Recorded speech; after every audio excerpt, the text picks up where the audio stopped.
Welcome to One Insight. My name is Litvin. I grew up in London and I now live in LA. And this is a podcast for extraordinary top performers. You see, I've coached some of the most successful and talented people on the planet. I see what most people cannot see, and I dare to say what most people wouldn't dare to say. And what I know about success is that on the other side of it, it can actually be lonely. You can feel like more of an imposter the more successful you become. And when you're the most interesting person in the room, you're actually in the wrong room. I coach around insight. Life looks one way, something happens, the world looks different, and your entire world changes. It can happen in an instant. And this podcast is called One Insight because a single insight can change everything. You're about to hear me draw the story out of Varian. Varian worked in the corporate world for many, many years, almost $750 million of sales in her career. I started working with her, actually. She's been a client for 8 years and a coach now professionally full-time for the last 4. And I said something to Varian the other day, which really struck her. I said, Varian, you're not afraid to be seen, but you don't want to be visible. Very interesting. She's a powerful woman and a truth teller, but it's really hard to find Varian online. And you hear me talk about this in a few moments. And so I wanted to help draw out this story of hers to help her be known by more people because she's an extraordinary woman and it's time. It's just time. So I dive into her story, back to her childhood, all the way drawing out golden threads until today. And at the end, we've got the story and she starts to tell me it's had an impact, but I don't feel any emotion. So I ask her, what's missing? And she tells me something that I've missed because Varian's a woman of color and I'm a white man. And what I couldn't see is that the language that I use was my way of speaking. And what was missing was her way of speaking. She adds that in at the end, which gives it the color that it needs to be fully her. And it was a great way to end the conversation. I love doing this work where I draw out somebody's stories. It's so empowering for them to be able to talk about what they've done in a way that makes them feel proud and draws others to them. Enjoy. Hi, Varian.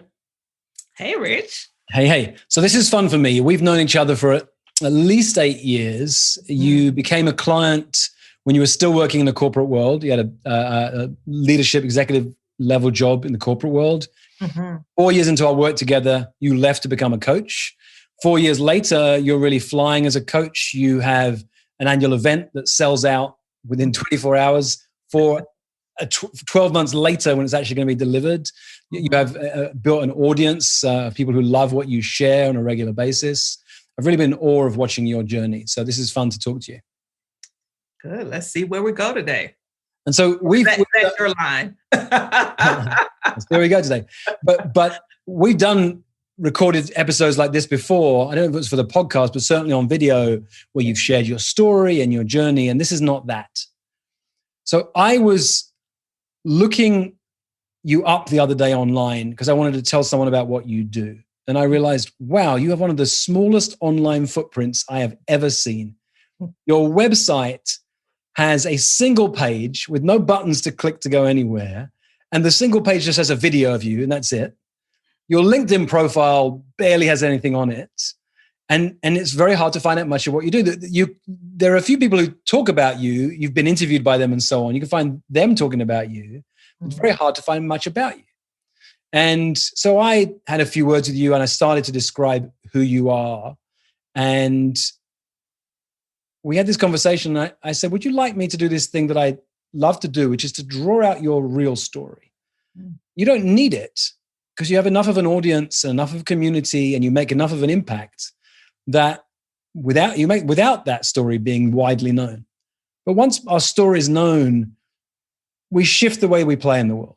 And I think it's time if you want to play. I'm guessing you do. It's why you're here. Yes. Let's play. Cool. Let's play. So I'll skip the niceties because we know each other well and just dive right in. Absolutely. Yeah. Tell me your story. Take me right back. Where'd you grow up? I grew up here locally in Orlando, Florida. I am still here where I was born and raised, travel a lot, but I have not, it's interesting. I have not found a place that I would love to live other than here. If I had to choose, it would be California, which is one of the places I spent a lot of time. But yeah, I grew up here in Orlando, Florida, the youngest of three girls. My mom was an educator. Father was an insurance broker. And my father died when I was 9 years old. Died from colon cancer. And so you might imagine the impact that had on a 9-year-old. I didn't realize even the impact that it had on me until probably in my late 20s, but really realized the impact then of how that imprinted me. And then had a baby at 17. And those... Let me slow you down for a second. Yeah. Because I want to draw out some of the threads from the story that you're just in. Yeah. My dad died 7 years ago, and that was pretty tough. My son is 9 years old. I can't imagine what it would be like at 9 for one of the two most important people in your life to, I'm getting moved even thinking about it, to suddenly be gone. What was your strategy for dealing with that? How did you cope? The way that I coped, of course, I didn't know at 9 that I was doing this, but looking back in my late 20s, I really disconnected emotionally from human beings. My rationale was, okay, well, if I'm not connected to human beings, if they leave, it won't hurt. It won't bother me. Yeah. And so I made this decision at 9 years old, unconsciously for a 9-year-old, but that, hey, I won't connect or be attached to any other human beings for the rest of my life, and lived like that until late 20s, 30 years old. So we all have a coping strategy as a kid. Sometimes it's because of something really traumatic, sometimes just because of life, but we find a way to live and to survive. And it works for us until it doesn't any longer. And so how did that strategy of, I'm not going to be attached because then you might leave and I'll be hurt again, how did that help you to really thrive? What was the benefit? Goodness. Yeah. Oh, it was a huge benefit, because as a career woman, being in finance and insurance, not having emotions was a huge benefit, because I could be in boardrooms, I could negotiate deals, and I was not caught up in the natural human emotion of, sounds kind of bad now. I didn't care if I hurt your feelings. It was just, I was driven, I was ambitious, and being disconnected from my emotions really worked to make money, really worked in that capacity. And I'm specific about that because, of course, as I got older, there was a lot of capacities it didn't work well for. Yeah. Well, and we'll come to that. But I just, little Varian did what she could to keep you safe, and she did a great job. And you became very successful and made a lot of money and made a lot of impact, and you had no fear walking into a boardroom or a high-level negotiation, and you did very high-level sales. So she, unconscious, that's what we do as kids, we keep the world safe, and she gave you a gift. There was a cost to it. There was a price that you paid for it. But I want to just see where that golden thread comes through your story. So thanks for that. Now, you jumped straight to, you were 17 when you 17. had... Yes, when I had my son, I was 17. Yeah. 17 years old. I'm guessing it wasn't planned. Was not planned. It was not planned. And I am the daughter of a preacher. My mom's a preacher. My mom's a pastor, and not just any old pastor. She's a Pentecostal pastor. And so for those of you who may be listening, if you know anything about Pentecostal, it's one of the more very conservative types of denominations. And so that was a big deal for me, of how that would disappoint her, what that would look like for her in her world and our world. But of course, my mother, she was disappointed, but she stood with me. And if it wasn't for her, I wouldn't have even been able to do all the things that I did. She was very clear that a mistake does not define your life. You get to continue. And I remember you telling me once that you made a decision. I'm going to make sure that my son never wants for anything. I'm going to absolutely take care of everything for him. Yep. You remember that? Yep. I sure did. I never wanted to be the woman that was running behind a man to have to get child support or anything like that. I took it on as this is my responsibility. This is my bed. I will lie in it and I will make sure that he does not have to suffer, at least financially, because of growing up with a teenage mom. So you're 17, your son comes along, you make this conscious decision. And what happened in your working life, your career at that point? I mean, he was really my ambition. I mean, he was the reason for my ambition. I mean, I'm naturally pretty ambitious, but he was like the fuel to the fire. And so there was nothing stopping me. So that partnered with the lack of emotion partnered with the drive to take care of him and that he would not have to want for anything. I mean, it made me a force to be reckoned with in business.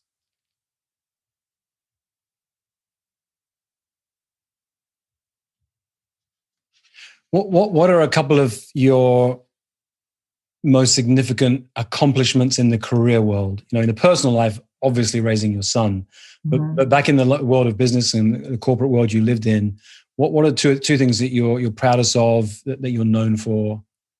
I mean, I'm really proud of the fact, and it's funny because as I was doing it, it didn't even really mean a lot, or I didn't even connect to it. But when I look back over my career, it's like as a sales professional in that 20 years, I closed like $750 million in sales, like $750 million. Mm-hmm. And it's like, I didn't think about it while I was doing it, but, and probably I'm sure I didn't even think about it much until starting to work with you. And that's something that you constantly and consciously request that we do, to really look at what is your contribution and what have you done and what are your accomplishments. And so I'm proud of that. I mean, I won a lot of awards and things like that. National sales executive, got nominated to all types of leadership teams across the country. It's funny now because it's hard to even think of them as accomplishments, because even though I'm only 4 years away from my corporate career, I think my mind and my desires have been so far away from them. It's hard to even feel them like, yeah, I did this. I don't ask for you. This is what's interesting. I'm not asking for you. For you, you transcended it. You moved beyond it. It's no longer even significant. You can bear, the fact that it's $750 million in sales doesn't actually mean very much to you, I know, anymore. Right. There's other things that mean a lot more to you. Mm-hmm. However, as coaches, as consultants, as leaders, as trusted advisors, when we can say to people, in answer to the question, what do you do? We can say, well, I'm an expert in, and people, their eyes open wide. Wow. They want to know, why should I listen to you? And so this is part of that story. And we don't want to leave it behind. I love the phrase transcend and include. Yeah, this is not meant to define you into your future, but it is meant to bring with some of the stories that you accomplished and nobody else. So that's the reason I'm asking these questions. Let me go back in time right now. What did you love to do when you were 6 years old? When I was 6 years old, I mean, I loved to teach. It's so funny. My mom, she was a teacher. And so I don't know what would be the equivalent in the UK, but when I was in elementary school, we had these things called ditto sheets, where it was like this machine that would copy, and it was like purple ink. Purple, yeah, we I remember those. Smell it, And so, we're giving away our age now, Varian. Yeah, I know. It's like, and so my mother would like bring home the ones that she didn't use, and she would give them to me. So I had chalkboards, I had all these books, I had the ditto sheets. And so all my friends would come to my house all the time, and we would always play teacher. And my friends used to always say, why do you always get to be the teacher? Why do you always get to be the teacher? And I used to be like, because you don't have any ditto sheets at your house. You don't have a chalkboard at your house. When your mama brings you some ditto sheets home and you have a chalkboard, then you can be a teacher. And so I've always loved teaching, but I always knew I didn't want to be the traditional type of teacher, probably because teachers didn't make much money. And so that probably kept me from wanting to be that. But I have always loved teaching and loved learning. So have always loved that. How were you a teacher when you were in the corporate life? Oh, I mean, I was probably like the team teacher, whether it was on a local level, the national level, I was always the one called upon by the CEO to bring points home, to bring complicated things to simplicity. I was always the one it was almost, I was responsible in a lot of ways for a lot of the local culture in our organization. And so I taught that way, and I taught very subtly just through my example. I led in the way that I be in the world. And so I taught a lot of ways, even just in how I be. That's great. When you ask your clients, when I leave a room, what's missing? What do they tend to say?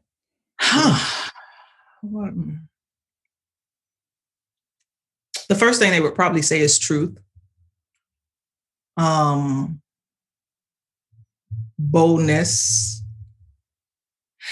And what they would say, which it's real, but it's always so funny to me because it's not always been me. They'll say love. They'll say compassion.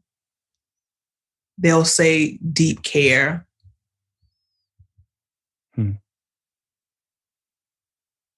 They'll say drive. They'll even say push.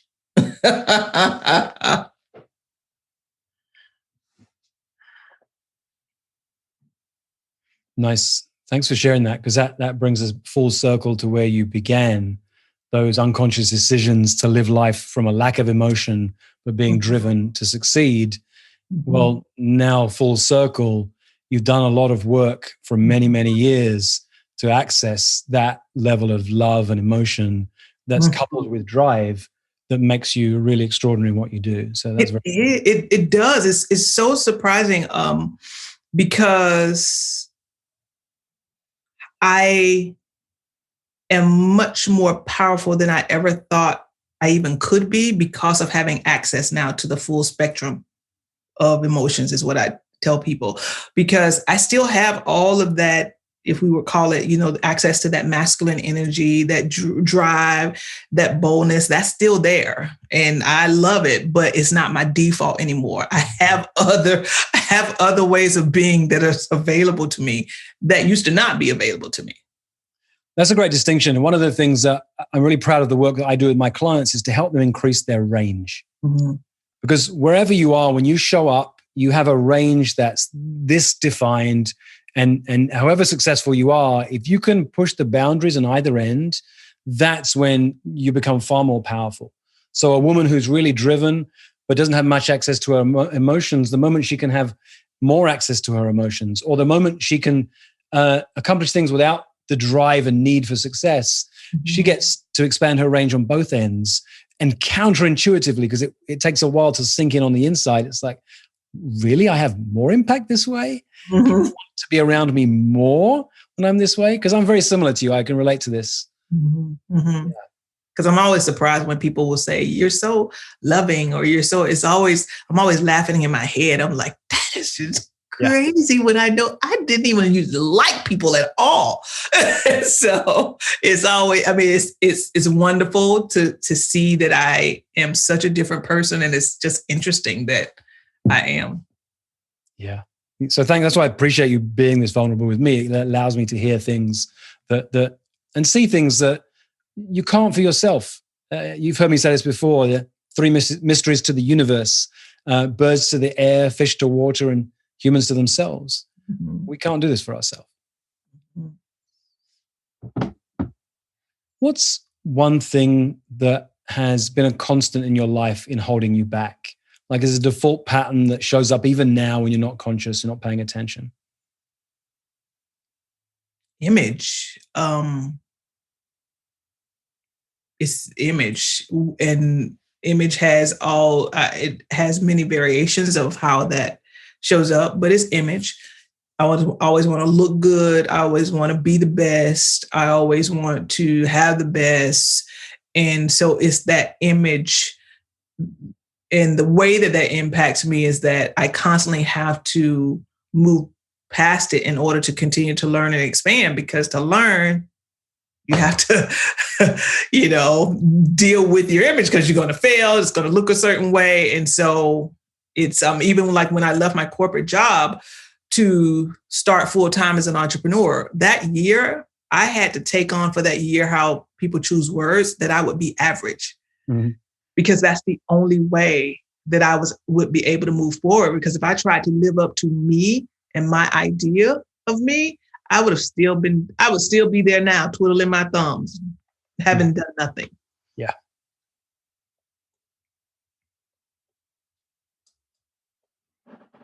Here's the other thing I know.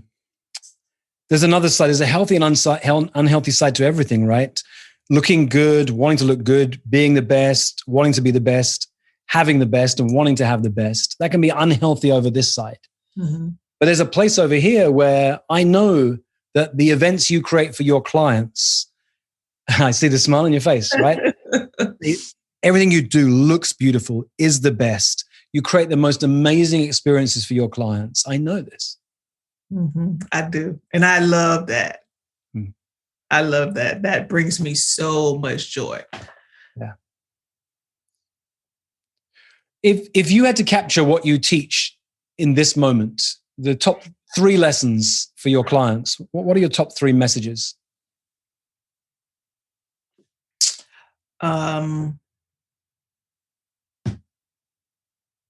That the true power begins with truth to self and truth to others.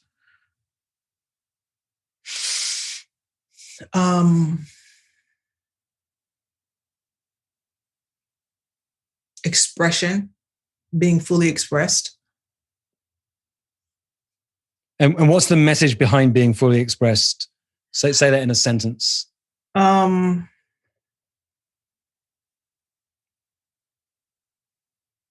It's because for me, it all goes back to power, because it's impossible to be powerful without being fully expressed. And so explain fully expressed as if you were explaining to a 7-year-old.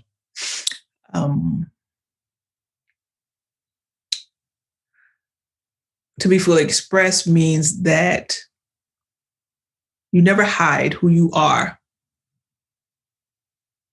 for the sake of someone else to like you or to feel good about you.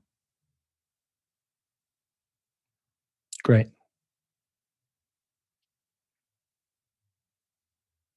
That's great.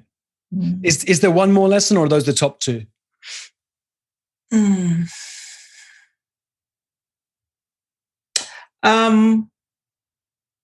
It would be those 2, and the other one is always it boils down to that you are at choice.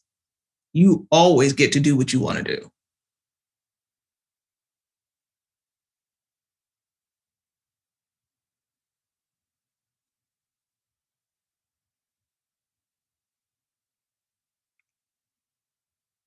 That's great. Okay. Let's play, Varian.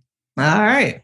All right. Let me see. I've got lots of scribbles all over my pieces of paper. I want to pull them all together and see if I can draw in these golden threads to create this story that has been your life and the impact that you have. Yeah, this is exciting. I've seen you do this tens of times, maybe 100 over the last years.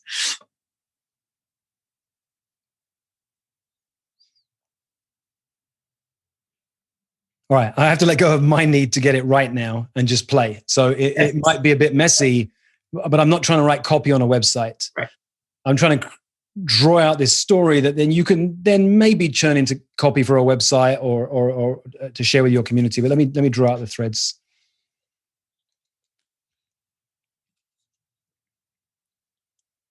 I think I'll do it as if I'm you. So I'll be speaking in the first person. Okay. Maybe hit mute for a second. Oh, no, actually, don't hit mute. I want to hear your emotions as we go through this. Let's see. All right. My name is Varian Brandon, and I'm known as an expert in the world of sales. I did almost $750 million in sales in my corporate career. I won awards at a national level as a sales executive. I was on national leadership teams.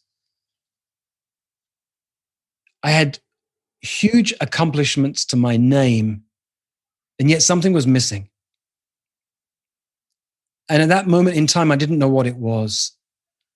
But a lot of deep inner work later, if you go back to my childhood,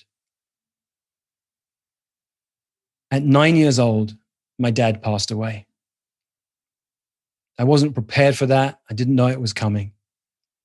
And I did what a 9-year-old does.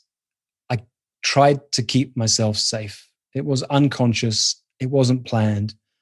But I disconnected emotionally from people.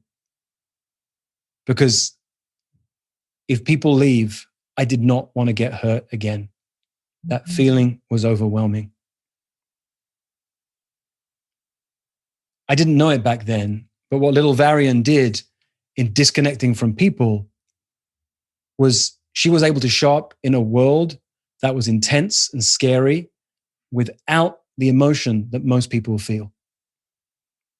I went into a career in finance and insurance, and I was able to do high-level negotiations, walk into the boardroom, talk to leaders, and I didn't care if I hurt your feelings. And people liked that. They appreciate that in that world. And I was able to really thrive. I was ambitious and I was driven. And at 17 years old, I got pregnant. I made a decision that I would not be defined by what some people would call a mistake. And a mum who was a pastor surprised me by having the very same belief. She believed in me and wasn't going to let me be defined by what could have been thought of as a mistake. And the gift my son gave me, as I said, at 17 years old, I will do whatever it takes to keep this boy, create a great lifestyle for him. He will want for nothing. What's interesting is if you combine a lack of emotion with incredible drive, you become a force to be reckoned with. And I've been known as a force to be reckoned with my entire life. Here's what's interesting. When I was 6 years old, I loved to play teacher. My mum was a teacher and I wanted to teach. I didn't want to be a traditional teacher. I knew even back then I wanted to make more money than that. But I love to teach and I love to learn. And I've been a teacher my entire life. I taught in the corporate world. CEOs would ask me to simplify the complex. And I taught by building culture. And I taught by being a leader. And people watching how I showed up, I embodied what it takes to be a teacher.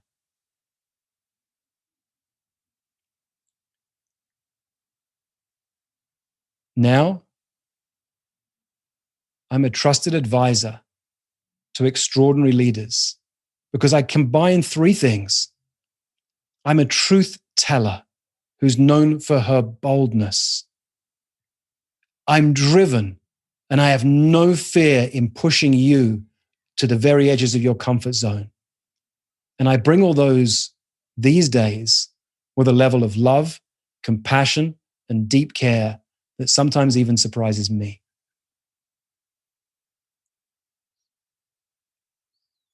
I've long had my attention and awareness on image. I like to look good. I like to be the best. I like to have the best. There are moments when that can be unhealthy. But the gift in that is that any experience I create for my clients has to be the best, because that's who I am. I'm known for 3 things in the world. Number 1, true power begins with truth. You have to speak the truth and see the truth for yourself and then for others.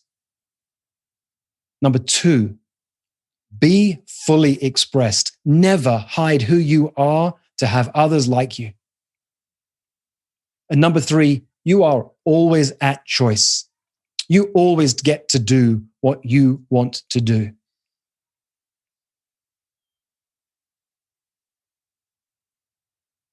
If you're a leader who's had a lot of success and you know the pain of disconnecting emotionally from others in order to create that success,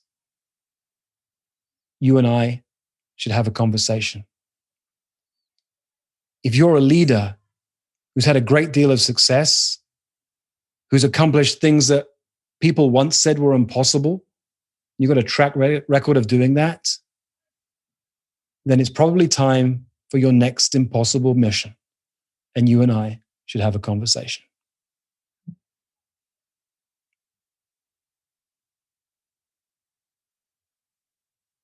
How was that, Mrs. Brandon?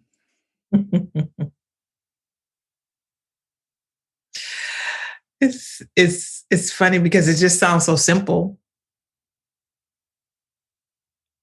And it's simple, and I think it's because it's so simple, it's been elusive. Yeah. For me. Because even though... All right, I'm going to pause you for a second because I just realized you're talking about it. And I asked, how was it? Because a lot of the time when I do this for people, there are tears in their eyes at some moment. And I want to check in how this landed for you. I'm not attached to the tears. It's not about whether you cried or not, but I want to see how this landed for you.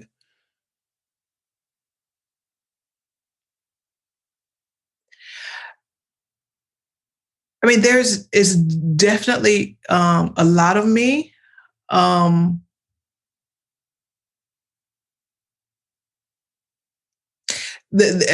guess here's what's missing in my head, which you wouldn't be able to add, is the edge and the sister girl nature of it. Right. So so say that out loud, because you can say it in a way that I couldn't. It'll be patronizing if I even tried. I know. And I'm married to a woman of color. She'd slap me. I know. What am I missing? Put it into words. This sister nature of this that hasn't been expressed yet. Because you got a white Jewish man from London who just. I know. I know. I'm trying to think of one of the pieces that you said. Like, you know, if you're a leader and you have been very successful, but you spent most of your life being disconnected from your emotions. If you spent most of your life thinking that those parts of you, that feeling wasn't necessary, I'm here to tell you it's a lie. It is a lie. And ask me how I know. I spent most of my life disconnected from my emotions. Yeah, I made a lot of money, but I also tore up a lot of relationships. My marriage suffered because I was disconnected. I was in the hospital for a week and my adult son didn't come to see me because at that time I was still so disconnected. You think there's not a cost to it? Let me tell you, there is. Yeah. You know, it's that kind of. Yep. Yeah. So, and then as I'm listening to you, I'm listening through that frame of how, because my work is so simplistic, but it's what majority of the people are missing. Well, we play the same game, right? At the heart of all that I'm ever doing is reminding powerful people how powerful they are. That's all I do. It looks different in different moments of time, but that's all I'm doing. It's so simple. The same for you. What happened today? Well, that doesn't sound like that's such a big deal, but I know that it's like what it is. All that's happened today is that you've told me your story. I've translated it so that people can hear it. And then you translated it so your people can hear it. Mm-hmm. So I look forward to you sharing this story. Yes. In your words. This isn't marketing copy, like I said at the beginning. This is drawing out the story in a way that was too close to you, so that now you can translate it back into your words, so your people can hear you in the way that you would say it, and they will go, oh my gosh, I thought nobody else other than me felt like that. No, absolutely. Because they'll be like, are you in my head? Yes. Thank you, Varian. Thank you. For most of human history, it wasn't called coaching, it was called leadership. And it's what I love to do, to coach people, to lead people, and to mess with people's thinking. If you'd like more of this, or if you'd like to learn more about our community of extraordinary top performers, go to richlitvin.com/one insight.